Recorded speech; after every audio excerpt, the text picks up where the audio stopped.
Know everything there is to know about React, right? No, not quite. There's just a little bit more. So where should you go from here? There will be links on the website for today to some additional resources. If you don't keep doing this stuff, you will forget it. You have to keep building things. So I encourage you to keep making little projects, enhancing them, whatever. But keep it up so you don't forget it, and you can actually use this stuff later because this is stuff that people actually hire people to do. So some of our specific recommendations. JavaScript 30, you remember, was in the prerequisites as an optional thing. It was a little hard at the time, but I think you can handle it now. So it's 30 little projects that you can build in JavaScript, along with very good videos explaining how to build them. But try them yourself. The author of that, Wes Boss, is a big proponent of just building lots of little things to get practice. That's how you get good. So JavaScript 30 gives you 30 things you can make that are kind of fun and cool. You don't know JS? These books are very good. Seth is a big fan. Excellent, excellent, excellent, he says. And they are available free as ebooks. And they go into great detail about JavaScript and how it works. So if you're interested in digging into that and understanding it a little better and some of the stuff that we glossed over, that's a fantastic resource for that. Understanding ES6 is also free as an ebook, and it's all about ES6. Really good explanations for some of the ES6 features that we used and some of the ones we never got to.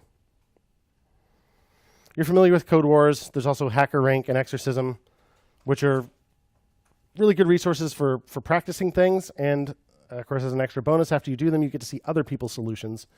And that's a really interesting way to see sometimes more efficient or more interesting ways of solving the same problem, just to see how other people did it. We sometimes do that at Fretless, like on a Friday over lunch. We'll just all work on the same Code Wars problem, and then we'll compare our answers.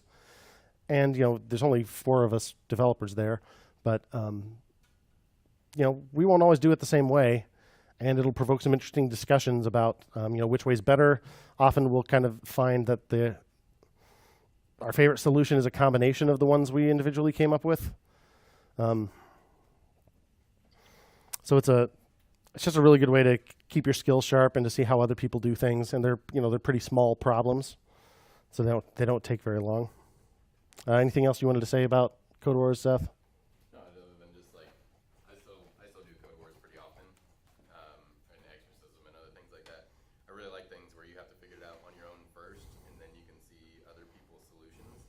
Because a lot of ways, seeing how other people approach the same problem just kind of opens your mind to other ways of thinking about problems or other things about the language that you weren't even aware existed. So I learned a lot of how to use ES6 from Code Wars problems and seeing people's solutions using spread operators or destructuring, things like that. Indeed. You probably found after you did them that when you looked at other people's solutions, they were way simpler, right? Yeah. Did the same thing in way fewer lines of code. Yeah, I mean, sometimes the one-liner solutions are quite a bit harder to read. Yeah, sometimes they're showing off, but sometimes it's really just a lot easier than you're tempted to make it. So keep digging into React. Of course, you may have discovered, reacttraining.com, no longer free. It's $14.99 a month now, so that's a bummer. But there are a lot of other resources, and just the documentation, the official React documentation is really, really good. What I'm adding instead is the actual tutorial, the React tutorial by Facebook on their website for React, so I get the actual documentation. Because it actually is pretty good. Most of it is just like reinforcement of things that you've learned here in class, but when you go to the more advanced level of the tutorial, you'll get into some things like that we haven't gone into, which like time traveling by going to previous versions of state and things like that. So that's pretty cool. Yep. There is a React meetup in Indy too that meets monthly, and we went last month and it was really good. So I'd encourage you to check that out if you're in the Indianapolis area.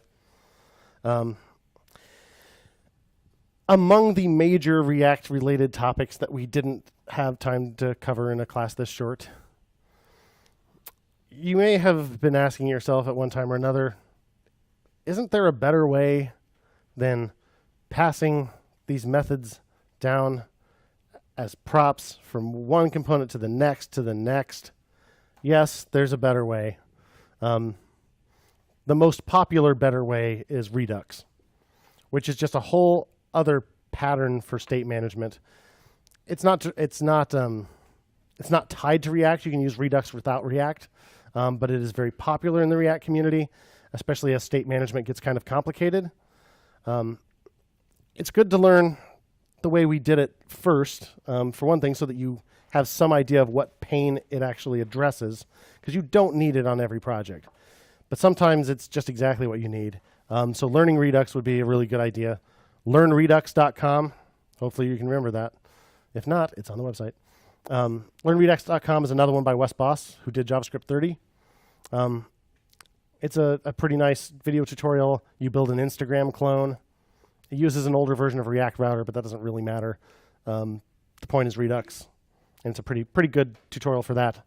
Redux.js.org, the official site, has really good documentation and links to tons of resources, and there are 57 free videos by Dan Abramov, who wrote Redux. So, can't get much better than that as a source goes. So I encourage you to look into that too. There are lots of other React-related topics. There's server-side rendering that's kind of interesting. React Native, which lets you actually build native apps for iOS and Android using React. And in addition to these, and Seth, if you think about it, can you add links to like React Status and JavaScript Weekly? So React Status is a weekly email newsletter. One question we get a lot is, how on earth do you keep up with stuff? And the answer is it's impossible to keep up with everything. But this is one of my favorite ways. These newsletters are really great. And at the very least, I at least skim and look at all the headlines, because they can kind of help me keep my finger on the pulse of the community to know what everyone's talking about, seeing what all the blog posts are about. There's always some really good tutorials. I always find something I want to read. So there's React Status, and there's also JavaScript Weekly from the same people.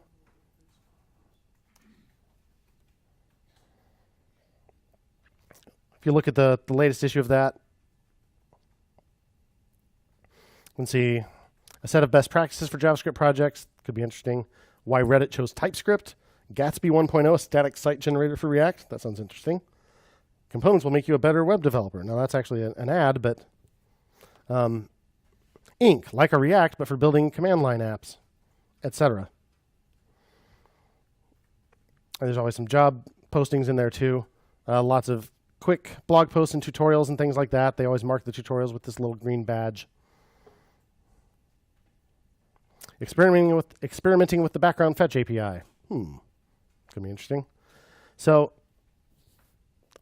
some weeks all I do is read through, but I almost always read one or two of these things. And it's a lot easier than just trying to stumble upon all the relevant blog posts. So I strongly encourage you to subscribe to things like this. It's a really good way to keep up to date. That's how I found out, for example, that the new version of NPM came out, where they changed one of the most common commands slightly. And so since you were all installing NPM right around the time that change came, I made sure at the beginning to tell you all to make sure you had NPM 5 so that I didn't have to tell you both commands every time. And then I told you to just make sure you have Yarn installed, because I didn't even want to tell you that. But anyway, but I think this is how I found out about Yarn in the first place, was from this newsletter. So plenty of resources out there. Keep it up, keep practicing, or you'll forget everything. And, well, I would hate for this to have been a waste of time. But, of course, we made friends forever, right? Either way. Yeah. Friends forever, yeah.